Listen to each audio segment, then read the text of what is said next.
바퀴 빨리 가. 그래, 우리 곧 내려. 빨리 내리고 싶어. 조금만 더 참아. Mr. Junso, I need a moment.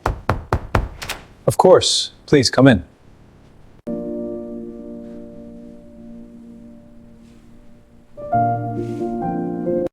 The projections are solid. We must proceed. The variables are concerning. We have it covered. Trust the strategy. The projections indicate a downturn. We must adjust our strategy immediately. I see. What are the immediate steps? I know this is difficult, but we must proceed. Your input is crucial for the next steps. The alarm did not wake Simone Avery. She was already awake. Had been awake since 4:47 a.m., lying on the edge of the mattress that Elise hadn't claimed during the night, staring at the ceiling of their small rented apartment in Mapogu, while the sounds of Seoul assembled themselves outside the window. The first subway rumbling beneath the street, the distant chime of a convenience store, the city breathing itself back into existence one sound at a time. The interview was at 9:15 a.m. She knew this the way she knew her own heartbeat, constantly, involuntarily, with a low hum of anxiety that had been running beneath everything for the past 6 days. Since the email arrived, since she'd read it 3 times in the blue light of her phone screen to make sure it was real, then called her sister back in Atlanta and read it aloud just to hear the words take shape in the air between 2 continents.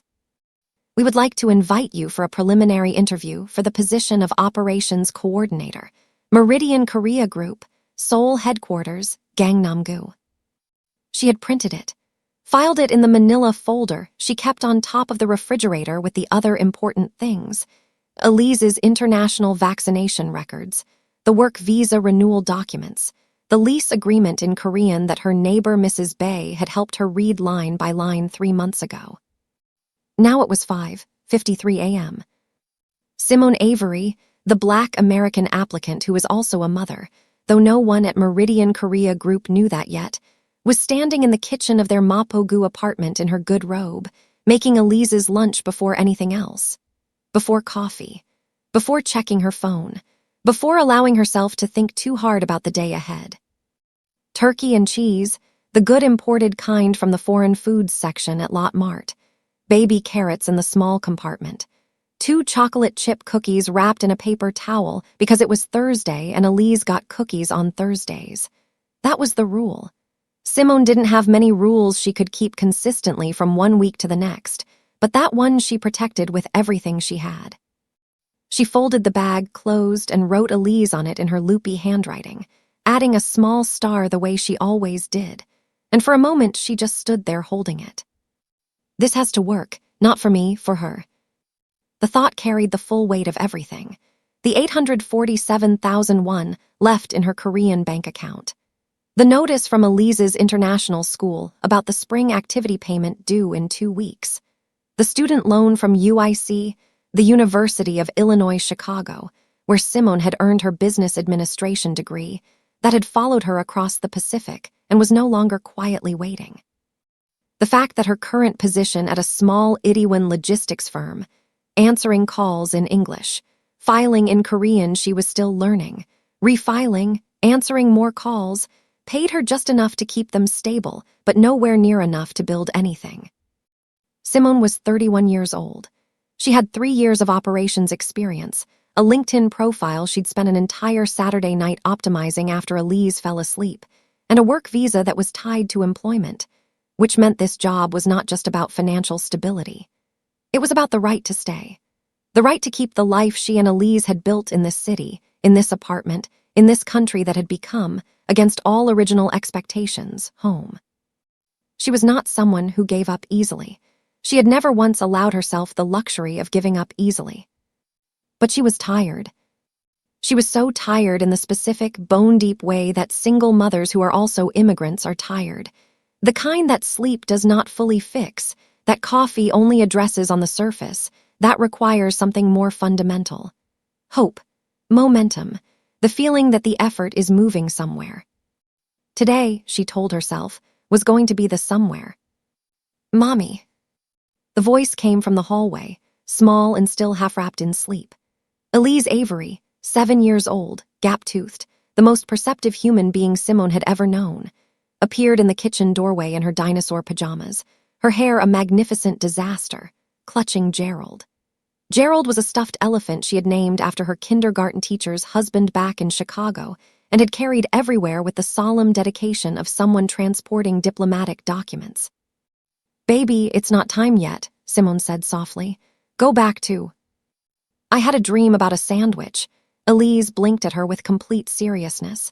"A very big one." Simone stared at her daughter, pressed her lips together against a smile she couldn't quite suppress. "Did the sandwich say anything important?" Elise reviewed the evidence carefully. "It said don't forget the pickles." "I'll keep that in mind." Simone crossed the small kitchen and crouched down, smoothing Elise's hair back from her forehead. Her daughter smelled like sleep and the strawberry shampoo they bought at the pharmacy on the corner. "Listen, today is my big interview, my most important day in a very long time.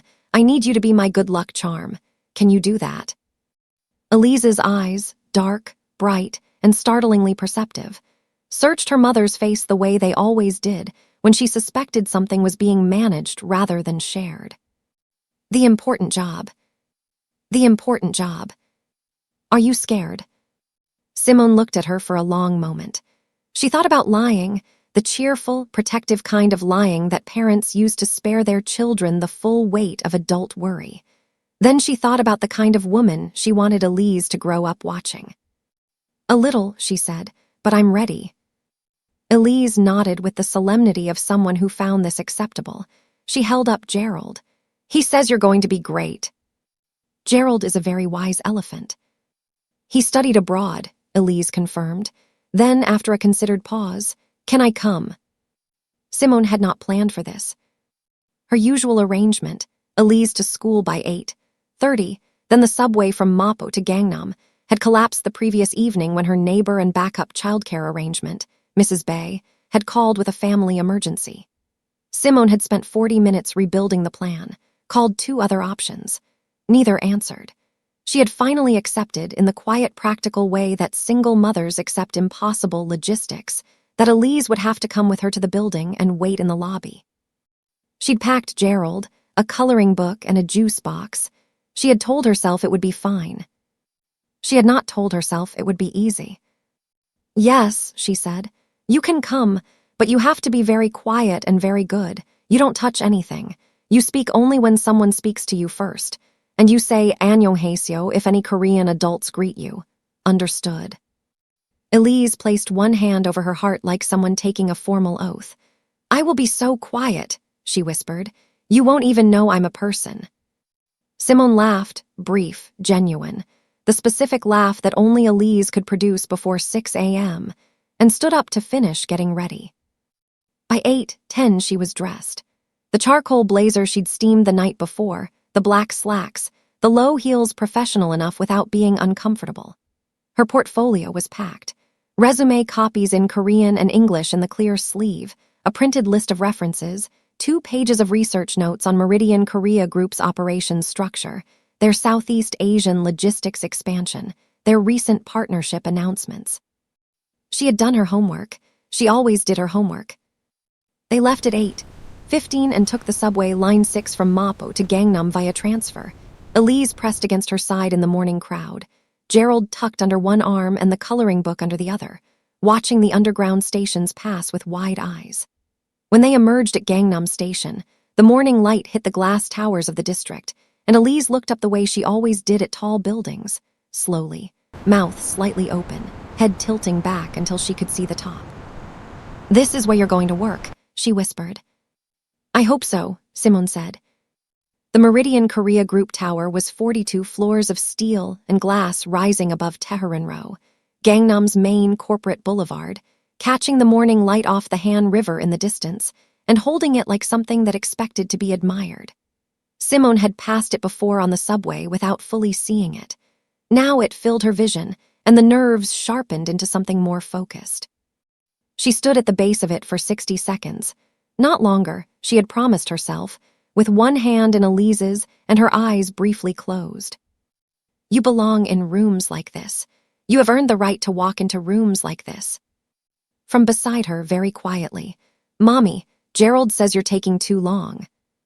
Simone opened her eyes, checked her watch. 8:57. She had no idea, walking toward those glass doors with her daughter's small hand in hers, that she was about to open the wrong door. She had no idea that the wrong door was going to change everything. If you're reading this story right now, drop a comment and tell me where you're watching from. I love seeing readers from all over the world. If this is your first time here, hit like and subscribe so you never miss a story. Now, let's get back to Simone. The lobby of the Meridian Korea Group building was everything Gangnam promised, and nothing it apologized for.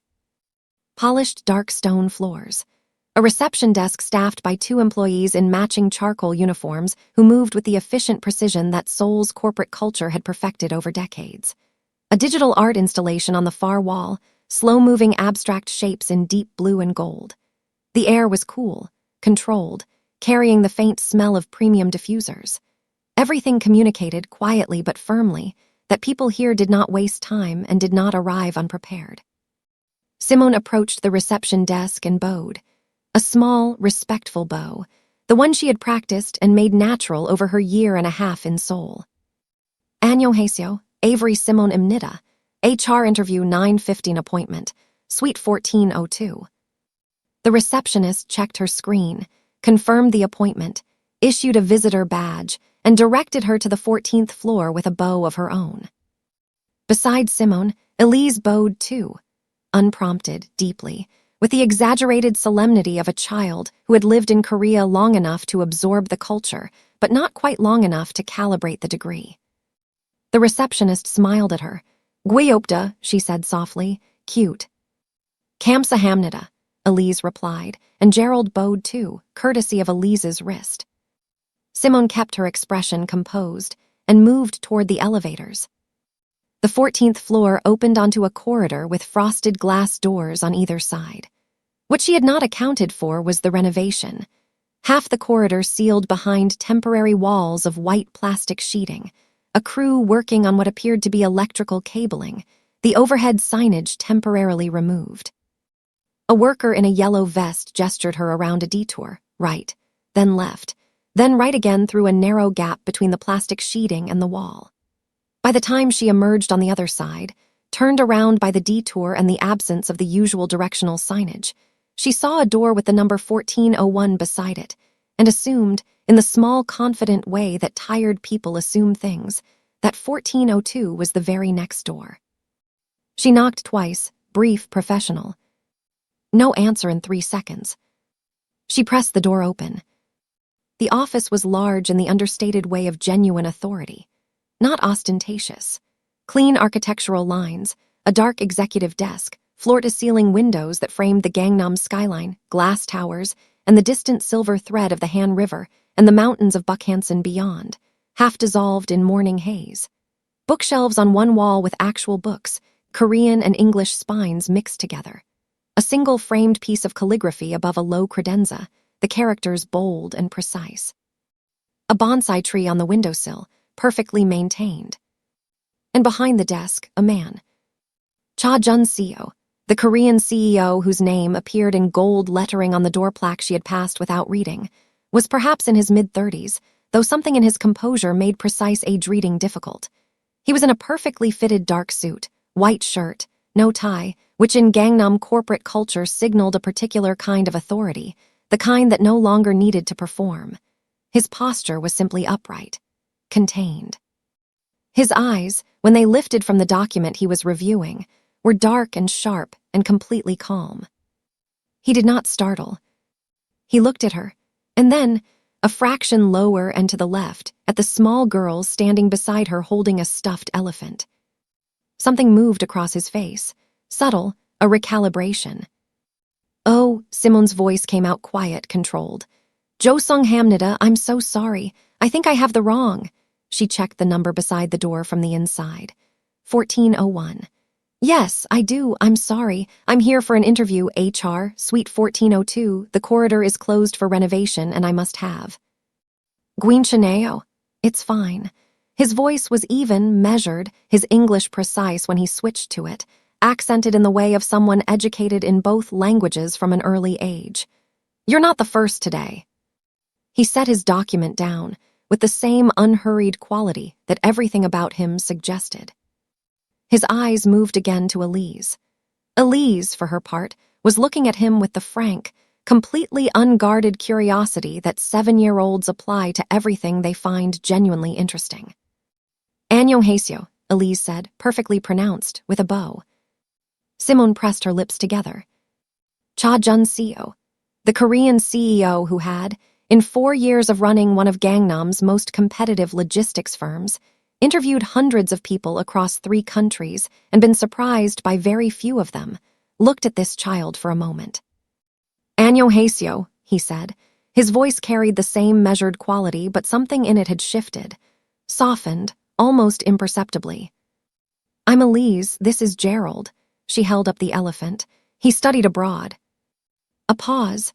Something at the corner of Jun-seo's expression moved, not quite a smile, but its honest precursor, briefly visible before composure reasserted.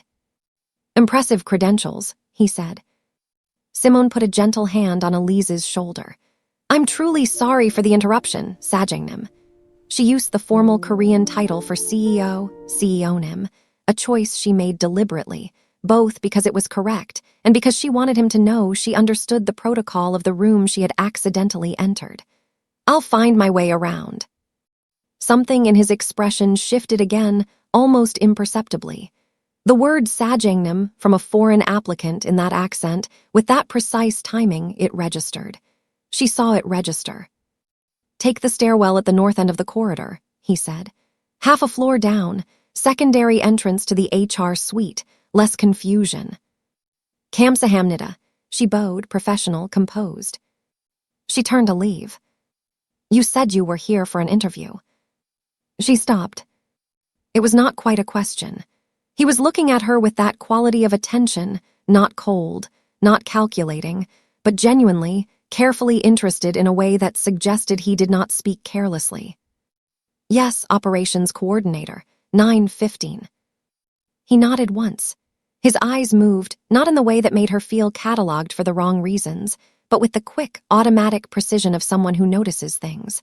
The portfolio in her hand. The research she'd printed visible through the clear sleeve. Her posture, which she had kept level and composed through all of this, through the wrong room, through Elise's elephant introduction, through the moment of realizing she was standing in front of the CEO. "You're well prepared," he said.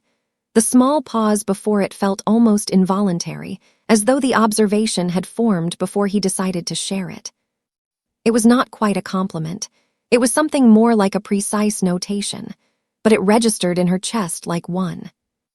"I try to be," Simone said. A beat, short, quiet. 2 people who had found themselves in an unexpected moment, each choosing independently to handle it with dignity. "Good luck," Cha Jun-seo said. His eyes moved one more time, briefly, privately, to Elise. "Both of you." Simone pulled the door shut. In the corridor, she stood completely still for 2 seconds. Her heart was doing something complicated. Elise tugged her sleeve. "He was nice," she whispered. "Yes," Simone said quietly. "He was." She found the stairwell, found suite 1402. She was still 2 minutes early. "You handled that, all of it." She walked in. The HR interview was thorough and conducted with the formal courtesy that characterized professional interactions in Seoul. Greetings exchanged with bows, business cards presented with 2 hands if offered, careful attention to title and honorific. Elise sat in the small waiting area visible through the glass panel beside the interview room door, coloring book open on her knees, Gerald stationed faithfully beside her against the wall. Every few minutes she would glance up, checking that her mother was still visible through the glass, and then return to her page, satisfied. That glance, steady, checking, then content, it kept Simone grounded in a way she hadn't expected. 2 interviewers sat across from her. Kim Ji-yeon, HR director, early 50s, precise and fair, who had opened with a formal bow and a 2-handed business card exchange, and Park Min-jun, operations department lead, who asked the technical questions with the focused intensity of someone who genuinely cared about the answers. They asked about her operations experience, her familiarity with Korean logistics infrastructure, her approach to cross-departmental coordination in bilingual professional environments. Simone answered with the clarity she'd prepared, the specificity she'd rehearsed, the careful balance of confident and measured. It went well. She had learned not to fully trust that feeling, but it went well. What she had not anticipated was the second part. Director Kim explained it at the close of the formal interview. Meridian Korea Group's process for senior coordinator positions included a brief conversation with senior leadership. Standard procedure. A final impression. Simone nodded, filed it under things she could handle. She had not fully calculated the possibility that senior leadership would be Cha Jun-seo. When Director Kim walked her to the executive conference room on the 14th floor and held the door, he was already there. Not at the head of the long table, at the side, near the window, with a ceramic teacup and the same quality of still, focused presence he'd had in his office. He glanced up when she entered. Then's behind her, at Elise, who had been collected from the waiting area and now stood beside her mother, coloring book under arm, Gerald in hand, looking at the conference room's view of Tehran Row below with open appreciation.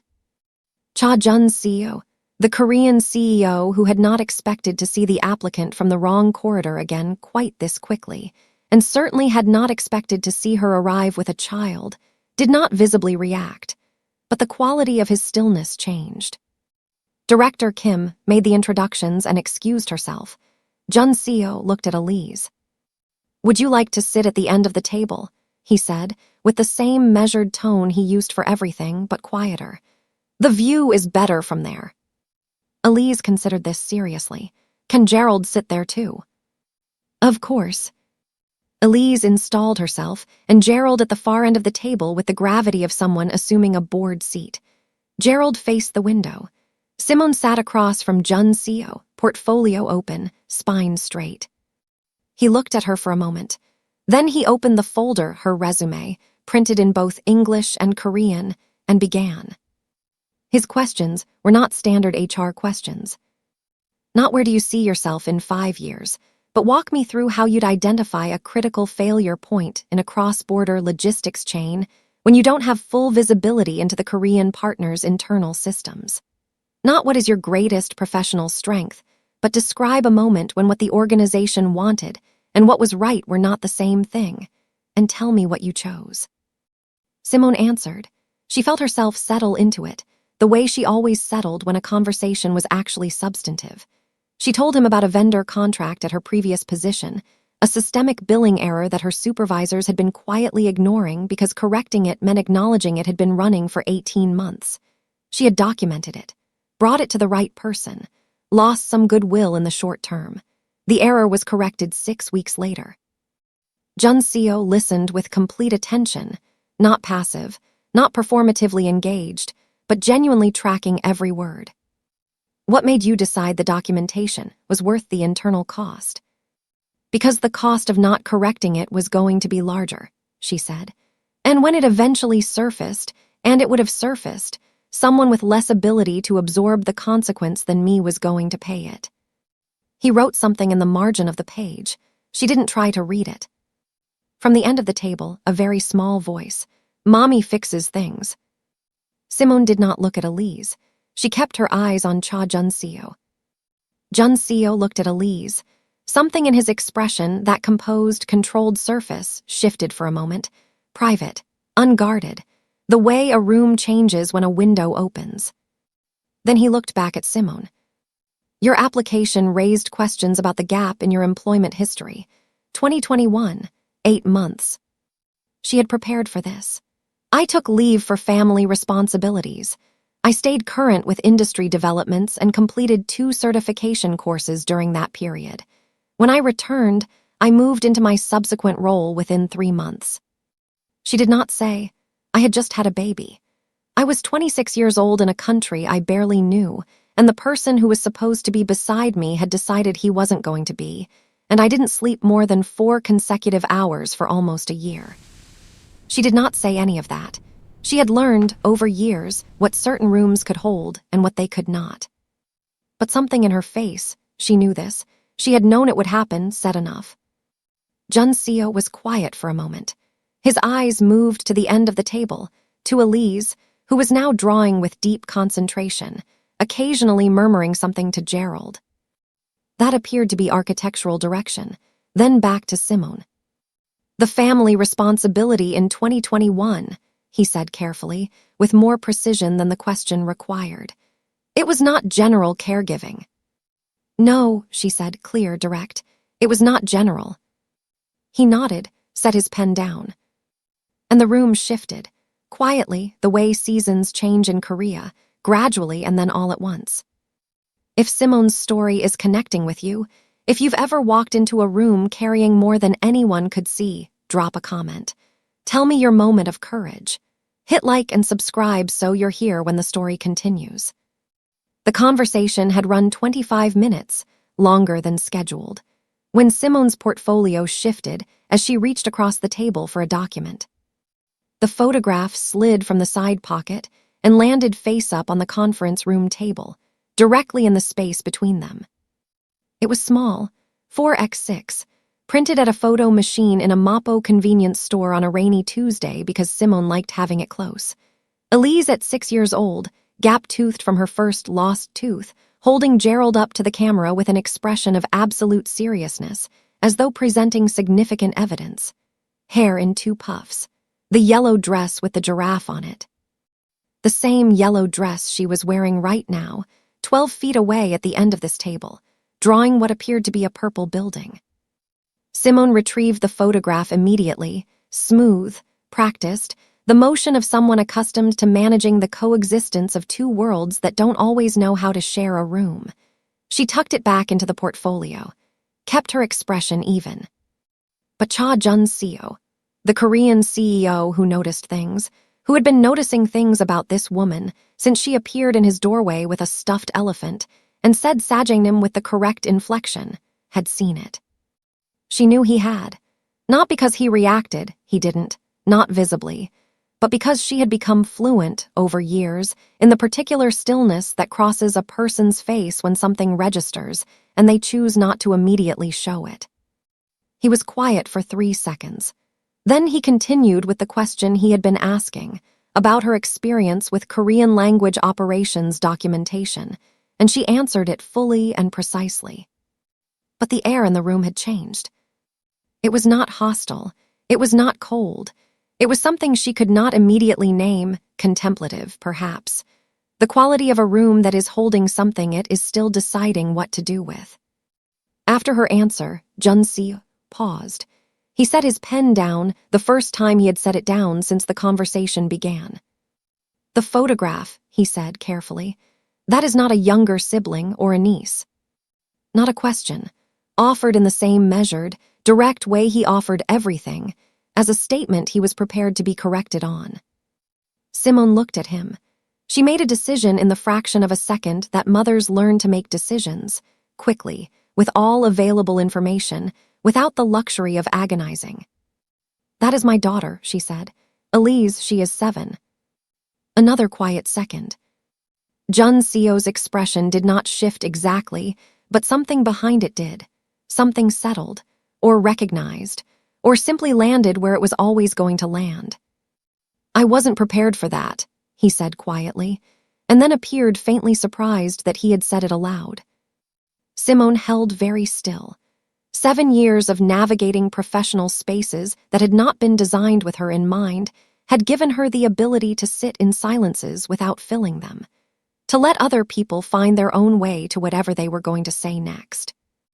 He was finding his way to something. "The 2021 gap," he said, even more carefully than before. "She is the family responsibility." "Yes." He nodded slowly. Then his eyes moved, and this time they did not have the quality of professional assessment.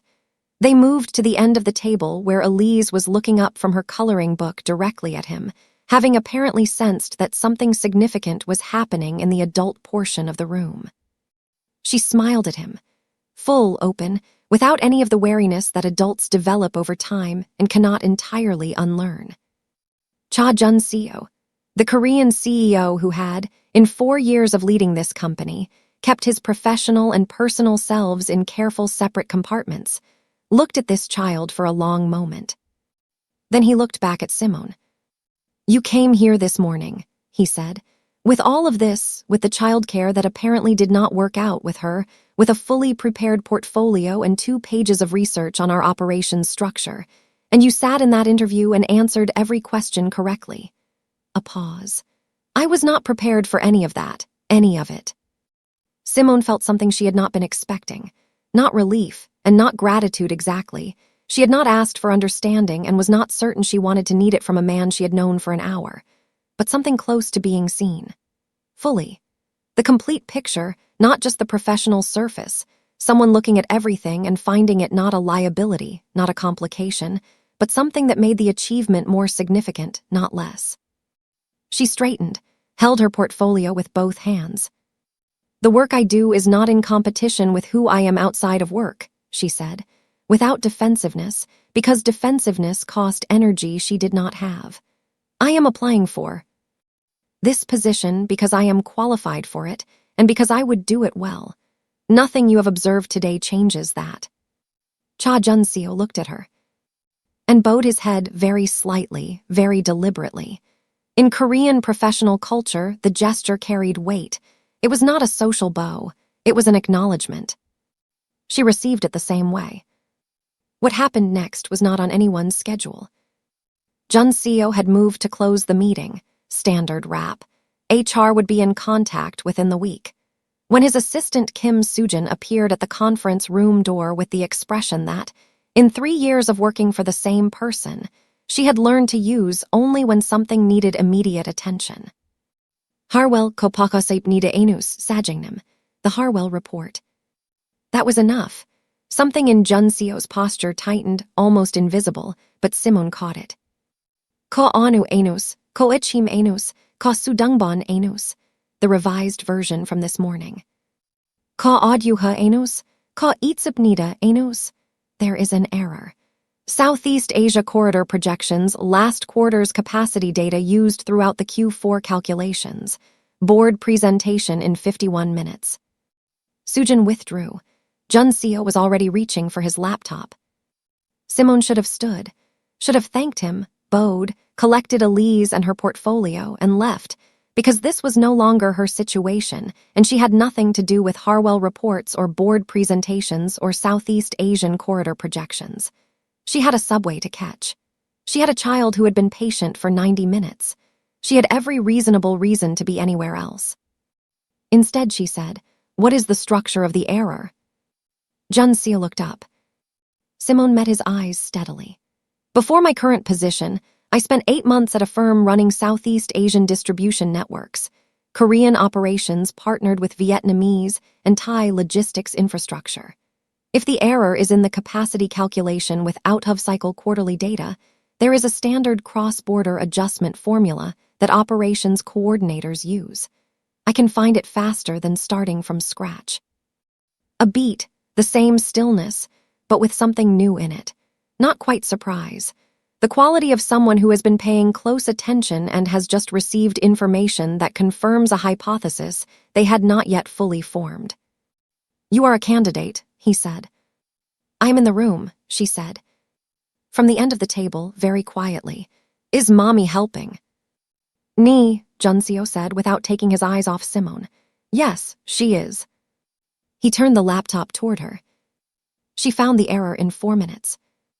An autofill pulling from the wrong referenced cell, propagating Q3 capacity, figures across the entire Q4 projection column through 11 subsequent calculations. A cascading mistake with a simple origin point. She talked him through it clearly, in the calm, specific language of someone who understood not just the fix, but the underlying structure that had produced the mistake. He corrected as she spoke, asking one sharp, clarifying question midway through that told her he was following the logic entirely, not just the steps. His assistant reappeared. He handed her the corrected file with a quiet confidence that said, "I am certain this is right." When Soo-jin was gone, Jun-seo sat back. He looked at Simone Avery, the Black American applicant who was also a mother, who had walked into his office by accident 45 minutes ago with a child and a stuffed elephant and 2 pages of research notes, and who had just corrected a cascading spreadsheet error in 4 minutes under no professional obligation whatsoever, with an expression she could not fully read. Something that was fuller than consideration. Something that had been building all morning through wrong turns and photographs, and a small girl saying "Mommy fixes things" and meaning it precisely. "You were not applying for this position to establish a foothold," he said. "No," she said simply. "I was applying because I am ready for the room." From the end of the table, "Mommy, I finished the elephant." They both looked. Elise had filled an entire page with a large elephant, purple, with a gold bow, standing in front of what appeared to be a building with many windows. She held it up for review with solemn pride. "It's Gerald's portrait," she explained. "In Seoul, because this is where we live now." Simone pressed her lips together hard. Cha Jun-seo, the Korean CEO who had, in the entirety of this morning's meetings, maintained the composed professional surface that 4 years of executive leadership had made second nature, looked at the purple elephant portrait for a moment. And then he smiled. Not the brief, contained almost smile from before. A real one. Quiet and genuine, and directed entirely at a 7-year-old girl who had colored an elephant purple and placed it in Seoul because that was where she belonged now. "It looks exactly like him," he said. Elise beamed with the full wattage of someone who had been waiting for exactly that response. In the 47 minutes that Jun-seo spent presenting the corrected Harwell projections to the board in the 38th floor conference room, something ran parallel to the presentation in the quieter portion of his mind. He had interviewed in his capacity as CEO of Meridian Korea Group many people over the past 4 years, many capable people, some exceptional. The work of building operational. Leadership was partly empirical, qualifications, track record, specific competence in the Korean market, and partly something more difficult to name and more important to get right. Judgment. Consistency. The question of whether the version of a person they brought into a room was the same version that would show up on the days when things were genuinely difficult. He had found Simone Avery by accident. She had opened the wrong door. Done so without collapse, without excessive apology, with a composure that registered immediately as the real thing, not managed impression, not performance for the benefit of a room, but the actual quality of someone who had been in harder situations than a wrong corridor on the 14th floor of a Gangnam office tower, and had found their footing every time. She had said Sajangnam correctly. She had bowed correctly. She had answered every substantive question with precision and intellectual honesty. She had sat in a formal Korean executive interview with her 7-year-old daughter at the end of the table, and had been, for the entire duration, exactly the same person. The woman who walked in was the woman who found the spreadsheet error, was the woman who talked about the vendor contract, was the woman in the photograph with her gap-toothed daughter in the yellow dress. There was no seam in her. He thought about Elise. 7 years old, sitting at the end of his conference room table with a coloring book and a stuffed elephant who had studied abroad, contributing exactly 1 sentence to a professional conversation, "Mommy fixes things," at precisely the moment when the sentence was most true and most necessary. Looking up at him and smiling without the wariness that adults accumulate over time and cannot entirely put down. He thought about the yellow dress in the photograph and the yellow dress at the end of the table and the particular weight of a mother who kept that photograph in her portfolio, not as a statement, but simply because she liked having her daughter close. He thought about what it had cost Simone to walk in the way she had walked in. The logistics of a Seoul morning with a child and a collapsed childcare arrangement, and a subway across the city, and a 42-floor tower in Gangnam, and a wrong corridor and a CEO's office and all of it. And she had arrived prepared, researched, composed, unwilling to let any of the circumstances she had not created define the outcome of a day she had spent weeks building toward. He thought with a clarity that surprised him because it did not belong in a board presentation, that he hoped he would see them again. Both of them, not only in a professional context. The board approved the projections. The room cleared. Jun Seo returned to his office, sat for several minutes, looked at his marginal notes from the interview, the observations he had written and the observations he had not written down, because some things do not belong in a professional folder. He thought, should I follow the standard process, HR contact within a week? He thought, the position has been open for 11 weeks. He thought, Park Minjun, who is the most difficult person in this organization to impress, sent me a message during the HR interview that said only, Ko changma enus, ko nekhatopneya enus. She is genuinely sharp. He picked up his phone and called Director Kim Ji-yeon in HR. Avery ko si enus, the candidate from this morning. Has she left the building? A brief pause. She signed out approximately 20 minutes ago, Gangnam. She left her contact information. Please call her back, he said. Ask if she is able to return. Tell her I would like a few more minutes. He paused. Please make it sound unhurried. I don't want to alarm her. A beat, barely a second, the kind that contains a thought that will not be said. Of course, Gangnam, Director Kim said. Simone was buckling Elise into the subway seat at Gangnam Station when her phone rang. Meridian Korea Group, main line.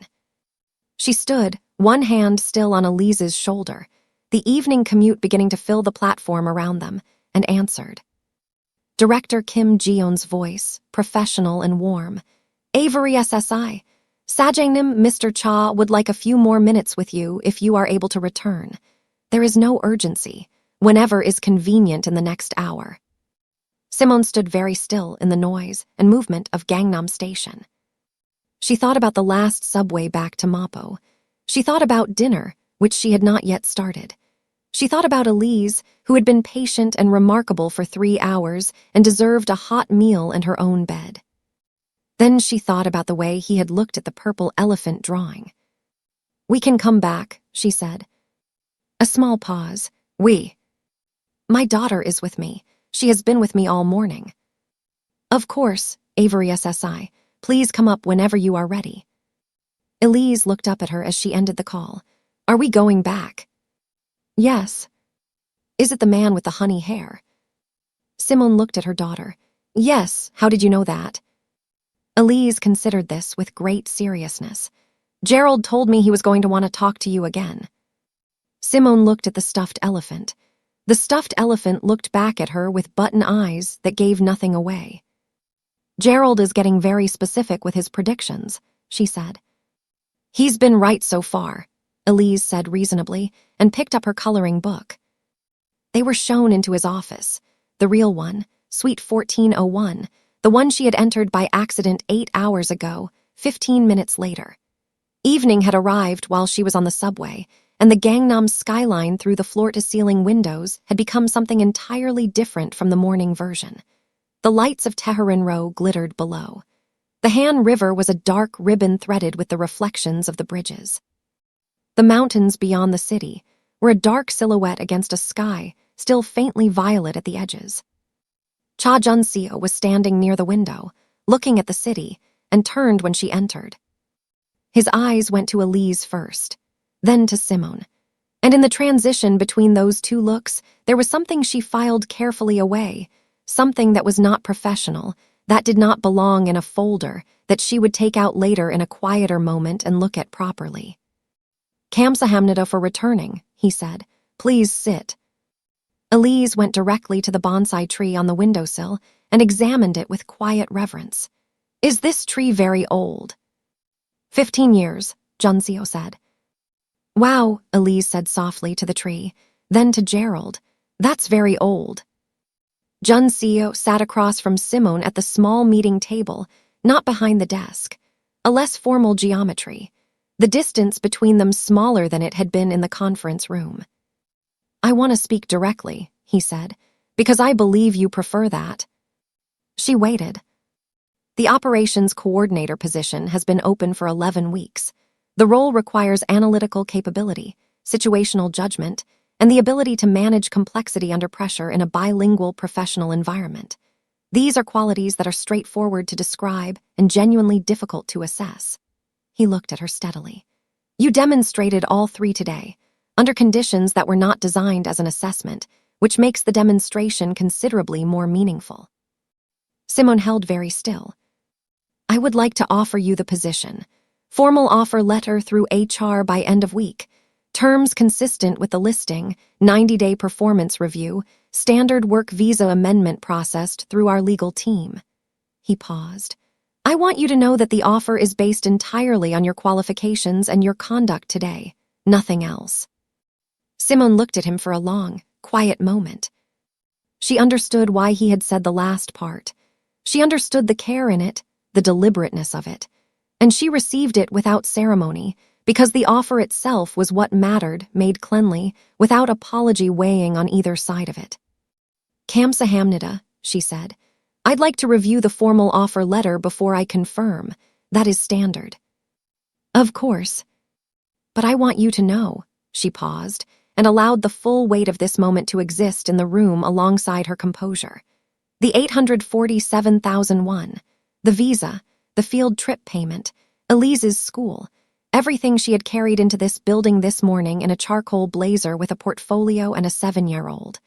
I intend to say yes, and I will not give you any reason to regret this decision.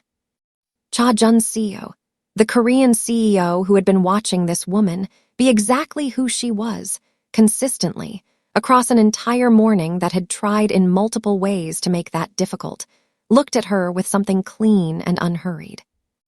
Nadu juroj singakamnida, he said. I think so too. And he said it in Korean, which was also a choice. She stood, he stood.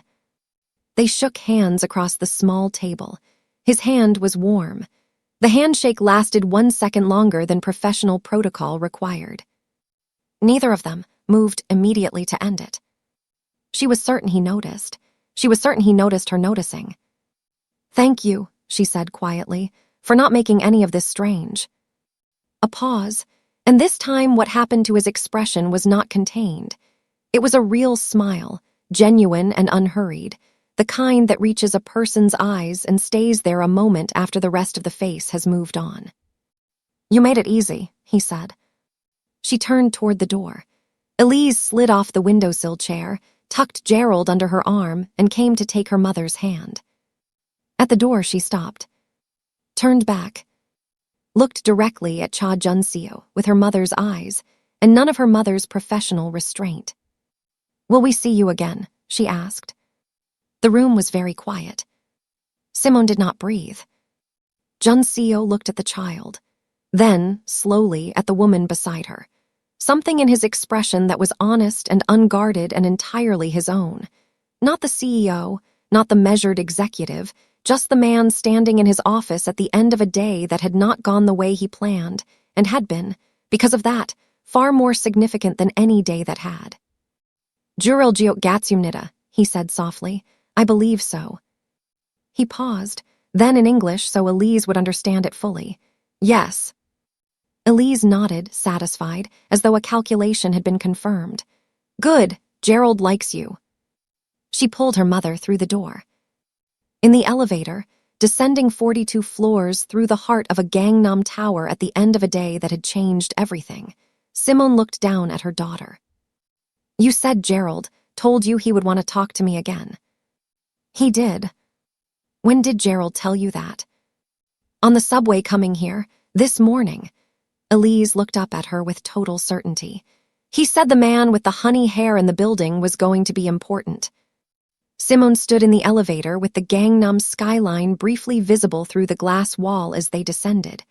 All that glittering light, all those lit windows, all those lives happening simultaneously in every direction, and looked at her 7-year-old daughter. Gerald said all of that on the subway. He's very perceptive, Elise said. He studied abroad. The lobby, the security desk, the dark stone floors, the cool air outside, Tehran Row at night, the boulevard lit and moving, taxis and buses and the particular electric energy of Gangnam after dark, the city alive in every direction.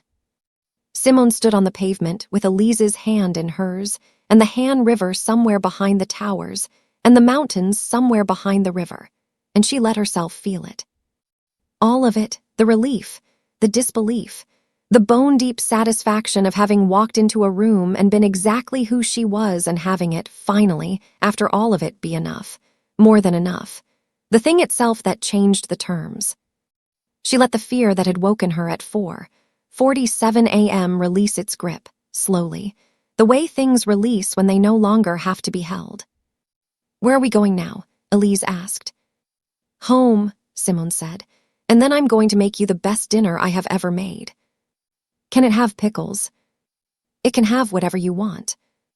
Elise considered this with the gravity it deserved. "Gerald wants tteokbokki." "Gerald has excellent taste.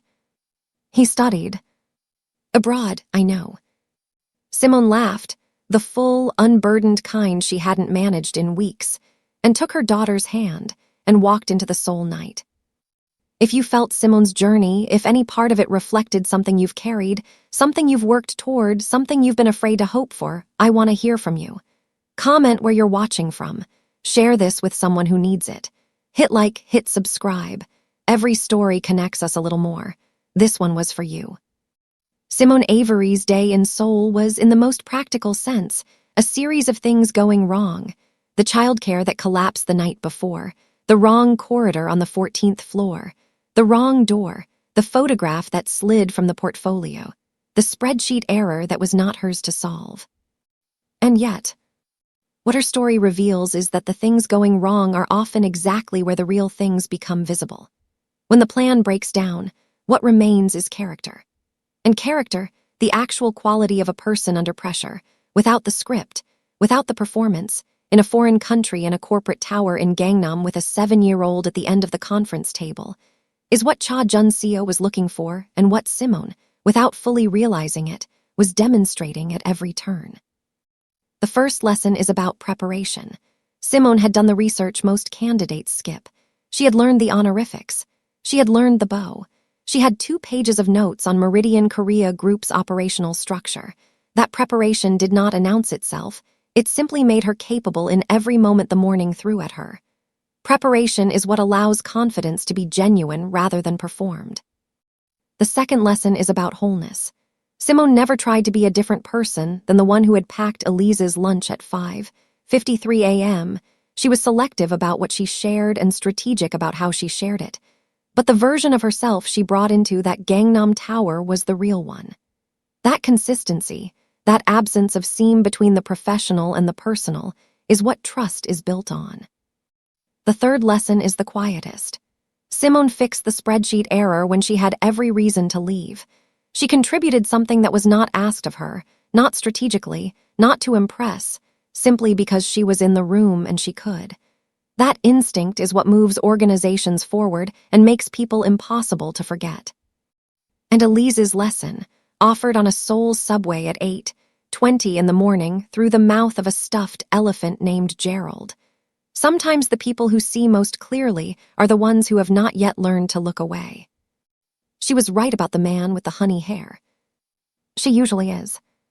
Simone's journey, from a Mapo apartment before sunrise to a Gangnam tower at night, from 847,001 in a Korean bank account to a job offer on the 38th floor, reminds us that resilience, authenticity, and the courage to show up fully as yourself, in every room, in every country, on every impossible morning, will always be enough.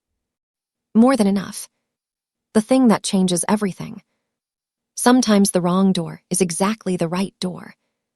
You just have to be ready and be yourself when you walk through it.